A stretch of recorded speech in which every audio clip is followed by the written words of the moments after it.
All right, so today we are going to dig in a little deeper to some of the data collection ideas as well as the concepts of experimental design. Mostly we're going to kind of do some, a little bit of, sorry, I'm trying to move a few things around. Today we're going to try to do a little bit more around the concepts of experimentation and what that means. And then on Thursday, rather, we'll get a little bit more into the different types of experimental design that really might be part of your rest of your education here working in Purdue or simply, in your future career. So there's several classical types of ways we design experiments. And we're going to talk today about kind of how those different experimental design approaches work and why we need them.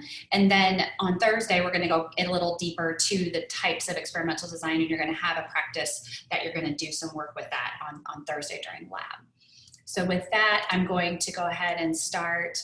Let me see.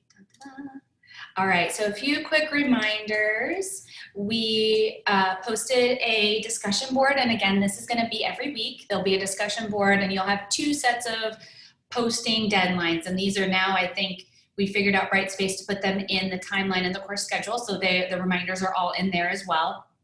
And these are based on comments or discussions that we're going to do over the next several days, as well as a reading that we've assigned. And we've assigned a couple readings as part of the lab also and for the week. So they're all kind of in that introduction section on Brightspace.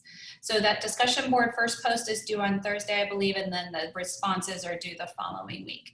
Also, don't forget, Lab 1 is due tomorrow by the end of the day. So if you have any questions at all, we're around today, so please send us a message on Slack and we can happily answer any questions you might have. And that all just needs to be uploaded to Brightspace. And then lab pre-work for Thursday, there's a bit of reading to do and a video to watch and a little bit of prep work so that you're ready to go for lab. Danny, did you have any additional announcements before we get started? Yeah, I would just say for the lab on Thursday, don't go too far. I'm going to give a little context for the data that you'll be analyzing. So don't get to that part yet. Just get started, watch the video, and get a little bit into the design part of it. Perfect. Okay, thanks, Danny. All right, are there any questions? If you do have questions, you can pop them into the chat. I have it on my screen here so I can see it, and so does Danny. So that's an easy way, and you can unmute then, or if you want to just shout them out, that's fine too. Okay. So learning outcomes for this week, these are also listed in your notes handouts, but we're really digging into some of the differences between observational studies and experiments. So a lot of the data that we collect as part of our big data revolution, or some of these big data sets that you see, are really kind of monitoring lots of things in real time or historically, right? And so those would mostly be categorized as observational studies. What we're going to be talking about more in depth today and Thursday are how do we design experiments to maybe test some of those observations more in a more intentional way. We're going to talk a little bit today about association and causation. This is just a classical concept in anything data science related, because we often associate two variables with each other and assume causation. I'll give you some really silly examples, but we'll talk a little bit more about some realistic ones as well. A little bit about what's confounding our results and how do we define that, and what are ways in which we can reduce uncertainty. This is kind of getting in now to what we'll do on Thursday about what are things like controls and treatments, and how do we design experiments, how do we draw those out to really visualize what's happening. And then some detailed types of different sampling, things like simple random sampling, complete randomized samples versus block design, things like that. So let's dive in to today's stuff. So association and causation are two terms that you can read. I'm not going to read them to you, but remember that associated might mean that they're similar. One goes up, the other goes up. One goes down, the other goes up, right? There can be positive or negative association. But causation directly implies, and an important difference is that When you change that explanatory variable, that independent variable, you are actually causing something to happen in your response variable.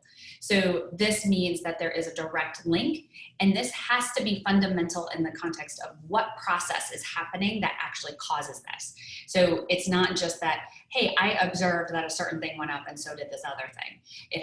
You really want to get back to first principles and understand, lean into your basic science and math and why is that happening? And that's when you start to get into causation. And that becomes a little tricky sometimes because it's not always super clear what's the cause. Danny actually can, if we have time at some point over this week, share some of her experiences in her research where we've seen some really fundamental correlations, and we're really trying to dig deeper into what's the cause, not just what's changing in response to what. And then really, it's fun, but maddening.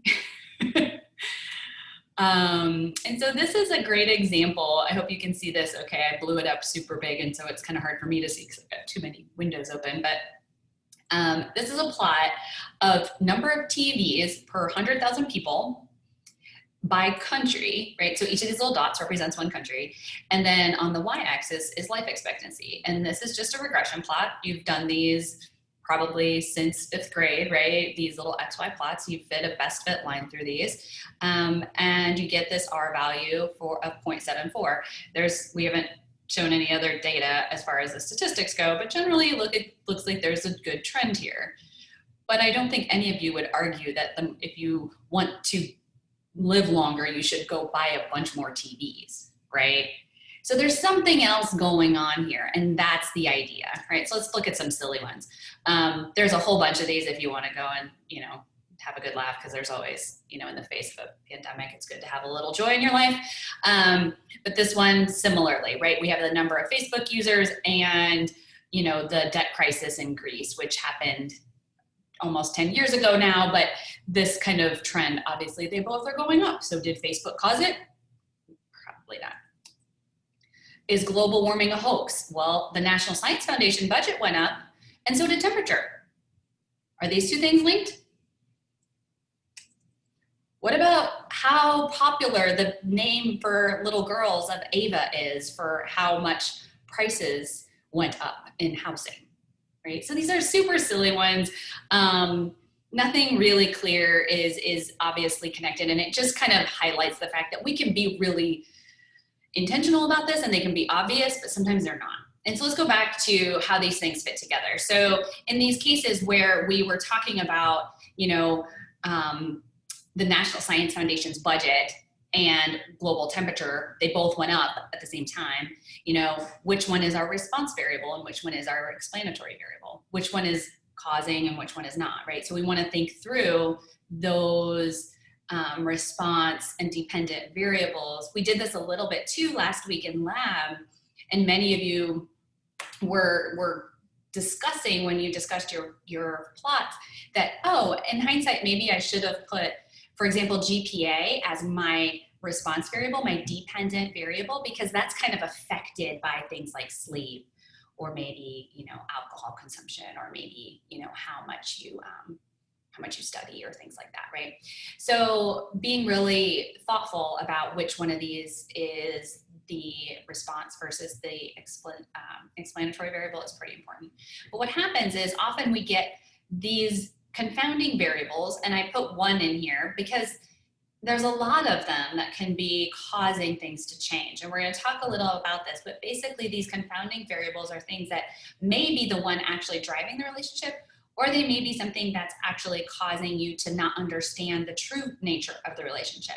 So maybe there actually is something happening, but this confounding variable is making it hard to unpack all the noise because you have too much variation in your data set at a time. Does that make sense?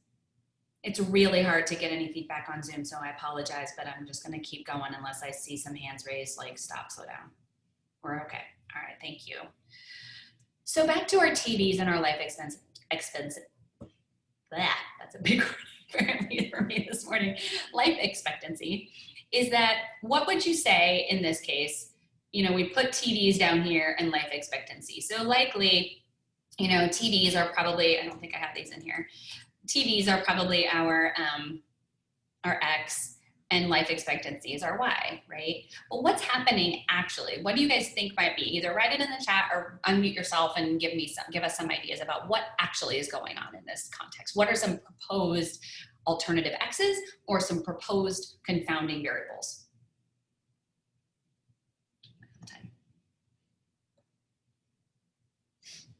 Don't all speak at once.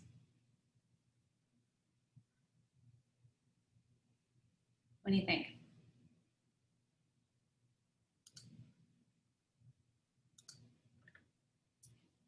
Great. So Young said better life quality. Airly said GDP. Clay said higher average income, better tech, probably leads to better healthcare, drinking water, food. I like that answer, Clay, because I think that's really what Young and Airly were saying, that if you have higher income and you have greater access to healthcare, you have greater sanitation, right? You have all these things in a developed country, greater food access and food security. All of these things are integrated into life expectancy. And so if you look at, I mean, this is not probably, this is pretty obvious, I'm sure, to many of you, but these are the kinds of things that become problematic if you try to oversimplify a situation. And it's really important as scientists and engineers that we don't overstate our certainty, but we also don't want to leave the public or our stakeholders or whomever we're working with the sense that we don't understand the system, right? So we know that there's a lot of things happening, and we can brainstorm about what those are, and we can do some work to measure those as well, and we can get a better picture. We don't have to just say, well, it's a whole bunch of things we don't know. So I think what I'm trying to make sure you understand here is that as an engineer, it's upon you to really do the work to unpack what's all happening in that data set, or what's all happening within your system that you're studying, to make sure that you're understanding everything that's causing what's changing. And this has, applications to the agricultural sector broadly, which is kind of what this example is about, but it has lots of applications to designing of mechanical systems. So I know that many of you are more interested in machine systems design and designing parts. And if you think about how efficient a line is, for example, there's a whole suite of things that go into the manufacturing of a certain component. And just saying, well, it's not, this line is slower than this line, or this line has more defects than this line, that doesn't help a manager or anyone kind of figure out what's going on. So you're really going to have to think through all these pieces. So there's a lot of kind of brainstorming that needs to come into play in whatever situation you're in. Okay. So couple key terms. I just wanted to flash these up here. They're also in your handouts, and you have these slide decks, so I'm not going to read through them in great detail, but I want you to kind of think through some of these down here at the bottom. Start here. Experimental units, factors, levels, and treatments. And so experimental unit, if you're looking back to the data set, the sleep study, the experimental unit was an individual. Right? Each row of your data is your experimental unit. And so that's one way to think about that. Factors and levels are connected. So the factor is your independent variable, your X. And then the level is whatever value that has, right? So those are connected, and those are important that we're going to talk about a good bit on Thursday. And then together, this treatment is what you are testing for. So you might have a situation where factors and treatment are similar. They may basically be the same thing, but you might have a combination of factors that creates a treatment. And so you might have, say, okay, I'm going to take a soil sample, and I'm going to add two things to it to assess its effect on the yield in that field, for example. So that could be a treatment effect, right? We're going to add nitrogen and, limit the type of tillage, for example, something like that. Okay. So really just kind of, again, words for you to think through, but I really, as we go along, hopefully this will become pretty clear, and it's probably pretty clear already about the differences between observations and experiments. But what's kind of nice is that when we do observational studies, the whole idea is that it helps us understand what's happening in the system. And we really want to understand what's happening in the real world, right? Because a lot of times experiments are kind of a manufactured reality. We've organized and simplified our system in such a way that maybe it doesn't represent reality quite as well as what we see in our data sets that are of the real world. So we talk about this a lot in agriculture because we do on-farm trials a lot on research farms. But then those are managed differently because they're managed for research. They're small plots. They've got a lot of things that are different. And so observations on real working farms are actually often better because they're using the kinds of same strategies that real farmers, they're all doing what they would do every day, regardless of whether a study's going on. So observations and experiments, both are super useful. They just have different purposes. Okay. So I'm gonna go through this quickly. Observational studies, we've talked about this, but there's nearly always some confounding variables. And I think it's really important to remember when you're observing data, you can never infer causation because everything is just measured at a straight amount of time. You're not changing a variable to look at causation. So you can look at correlations and you can see trends, but nothing is able to be established in terms of a direct cause effect. So now we're gonna pivot to the handout, and this is where I'm gonna do a little bit of introduction, and then we're gonna work in our breakout rooms, and I want you guys to discuss this and work through this handout in groups of like 3 to 4, okay? So does everybody have access to that handout, either printed for yourself or available on your computer or whatever? The reason I want you to do that, I'm gonna give you like a couple minutes to get started. It's got the abstract for this study in it. The paper is kind of long. It's not necessary for you to read the whole paper, but we'll definitely put that up. I thought I had put that up on Brightspace, but it looks like I neglected to do that. But those notes are there, and that's really all we need for this exercise. But if anybody would like to read the full paper, more power to you. So the paper is about soil health and crop yield, 2 huge issues in agriculture right now. Soil health is a very hot topic. Farmers are trying to do everything they can to increase yield as also be good environmental stewards. So soil health is a way that they can do both at the same time. And so the question in this paper, and it was actually done almost 20 years ago now, is 20 years ago, does this improvement in soil health actually influence crop yield? Because we want to see, well, how does that do that and what's going on? So they have several farms and they sampled all these parameters. So soil organic matter, the amount of carbon, plant material, that good carbon that makes the soil black, that's what that soil organic matter is. Cation exchange capacity is a fertility measurement that basically how sticky is the soil to kind of hanging on to the fertilizer that the farmers apply. And then phosphorus and potassium soil concentration. So concentrations of P and K in the soils themselves. And they did this in 8 fields in Illinois and Indiana. So right in our backyard. And so there's a few summarized points in your handout. There's a few, there's the abstract. So while I'm putting you in breakout rooms and getting everything organized, I'm gonna stop sharing my screen and add you to those breakout rooms. And while you do that, while that's happening, I want you to read through the abstract and go ahead and work through the questions that are listed in that abstract, and so hopefully, or in that handout. So there's some like things about what's going on in the system and how do you design and test for that, those different effects. If you have questions, I would encourage you to ask your group members, and then as we move through, we'll pop through each of the groups and make sure you guys are all on track. Before I do that, do you have any other questions or things before we get started? Okay, I'm gonna stop the recording because I don't really want to record